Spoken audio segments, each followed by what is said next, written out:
எப்படி செய்யலான்னு பார்க்கலாம். மில்க் 2 கப் எடுத்துக்கோங்க. அதில் தேவையான அளவு கொக்கோ பவுடர் போட்டு நல்லா மிக்ஸ் பண்ணி எடுத்துக்கோங்க கட்டி இல்லாமல். மில்க் மேட் 3 டீஸ்பூன் ஆட் பண்ணி நல்லா மிக்ஸ் பண்ணி எடுத்துக்கோங்க.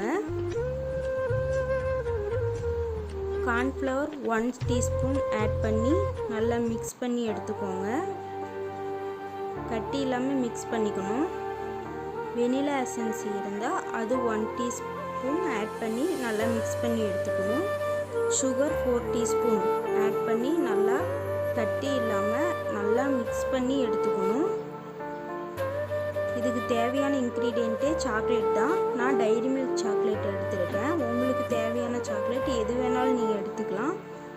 சாக்லேட் போட்டு நல்லா மிக்ஸ் பண்ணி கட்டி இல்லாமல் மிக்ஸ் பண்ணி நல்லா எடுத்துக்கணும். அது சூடு ஆறுனதுக்கப்புறம் தான் மிக்ஸி ஜாரில் ஊற்றணும். நல்லா லைட்டாக இருக்கிறப்போ மிக்ஸி ஜாரில் ஊற்றணும். ஊற்றிட்டு நல்லா ஒரு 1 டைம் அரைச்சி எடுத்துக்கணும். அது ஒரு கண்டெய்னரில் ஊற்றி க்ளோஸ் பண்ணிக்கணும். நீங்கள் கண்ணாடி கண்டெய்னரில் கூட ஊற்றிக்கலாம். எந்த கண்டெய்னரில் வேணாலும் ஊற்றிக்கலாம். ஊற்றி ஃப்ரீசரில் 8 ஹவர்ஸ் வச்சிடணும். 8 ஹவர் வச்சோன்னே உங்களோட ஐஸ்கிரீம் ரெடி. இந்த வீடியோ உங்களுக்கு பிடிச்சிருந்தா லைக், சப்ஸ்கிரைப் பண்ணிவிட்டு ஃபாலோ பண்ணுங்கள்.